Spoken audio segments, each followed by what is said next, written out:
Little house on the prairie in Eglin, North Dakota. Used to be a section house that was built for the section foreman on the Sioux Line Railroad.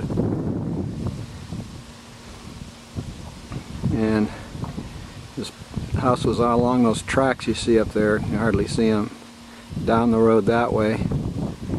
And when the little city of Eglin developed, there's my bike, they moved the house into the city. And there it is. It's a lot bigger now than when it was an original section house. And then across the street is the green area there. They used to have a horrible looking house parked on it that was mysteriously burned down by Mayor Harold Ness.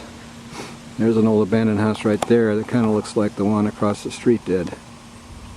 This is the side of the house.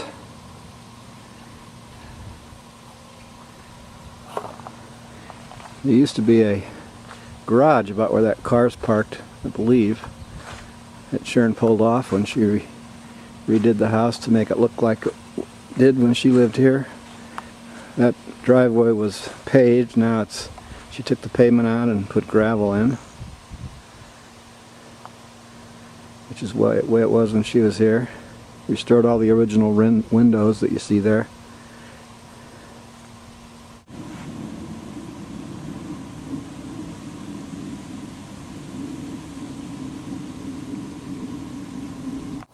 Here's the front porch. That's a chair from Tokyo. And our fan from Hong Kong. That's an old rocker I found up in the old garage out back here. That was probably my grandmother's. And it was a mess, and I had the guy in Devil's Lake refinish it. That little stove thing in the corner really works well out here in the winter when it's really cold. But we sit out here. I love it here in the summer. This little girl sits out in the yard, but it's too cold and weather's too bad right now. Anyway, this looks out to the side yard. And here's a little chair I bought at the school auction when they were selling everything from the school. And here we enter. These old doors came from a farm out by Eglin. Here's my living room. 2 chairs and a sofa I bought new for this house. There's Uncle Harold.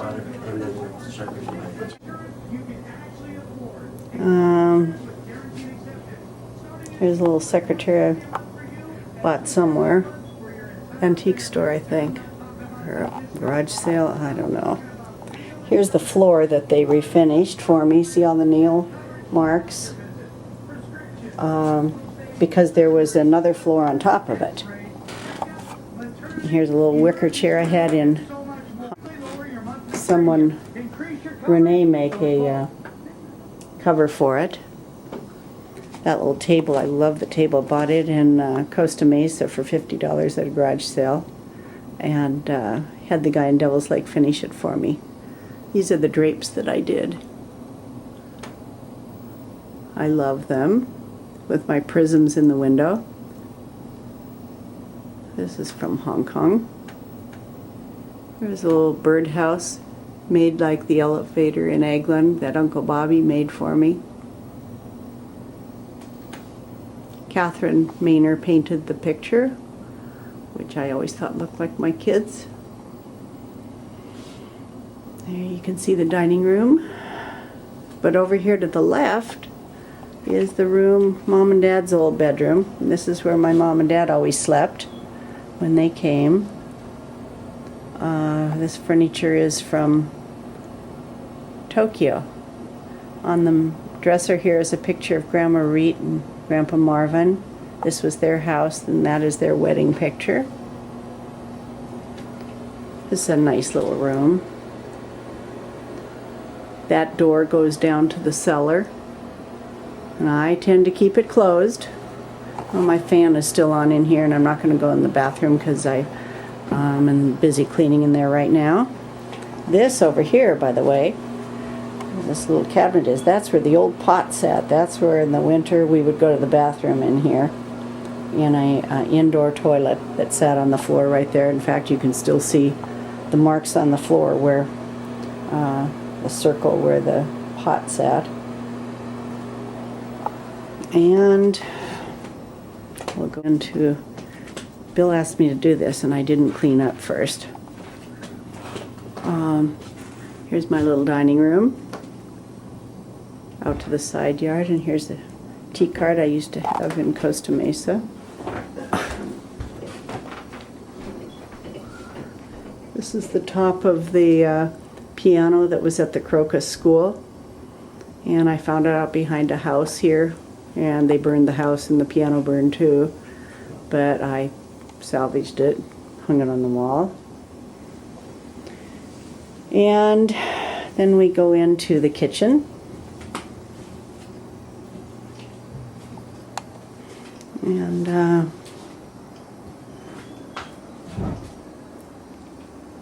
that is where we used to have a cupboard when I was a kid.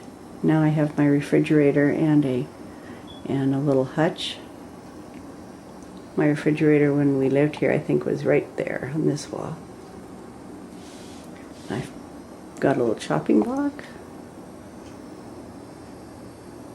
And it's kind of a mess. We used that George Foreman grill last night to cook at Harold's. Beverly and Harold cooked. And here's that part of the kitchen. Here's my back shed. If I'd known I was going to do this, I would have picked up. Bill's getting ready to leave. Here's my washer and dryer. The sun is out today. We had heavy frost last night. It was really cold. Used to always put this rocking chair out on the back porch for my dad. This is where I hang all my coats, purses, cameras. And the door is open. It's a little cold, so I'll close that.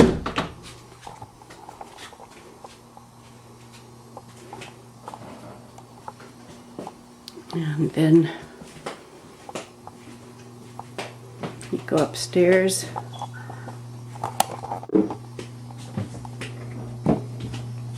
I'm not going to tape in my bedroom though, because I haven't even made the bed yet. This was my room when I was a little older. It's a tiny room. And I was always kind of scared on nights when it thundered and lightning because this window was right by my bed. There's an old chair that I found in the garage. It was Christina Vesterso's and she gave it to my mom. Anyway, I had it finished in Devil's Lake. Here's a little dressing table. I always had a dressing table sitting there. Up above that's a hole going into the next bedroom for heat. And when I was a kid, I used to pretend that that's where we showed movies. We had no movie, but I think we maybe used a flashlight or something. I think this used to be in Amy's room when she was young, but she no longer wanted it. So it fits perfect here in North Dakota. This is my bedroom. I'll film at least part of it. That dresser belonged to Mrs. Gerhard. I found it in her house and asked permission to take it and painted it. A couple windows here facing us south. And this floor was always painted. And I painted it when I got the house back. Well, I guess I'll video my unmade bed. This is it. It was new for this house. Got the TV here and all. Here's the register on the floor where we used to put our ear down and listen to Mom and Dad talking to their friends playing cards when we were kids. I don't know what we thought we were going to hear, but we would sneak up and put our ear down there. And watch TV at night here.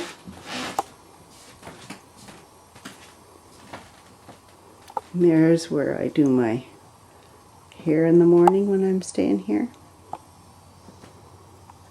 That's my little house on the prairie.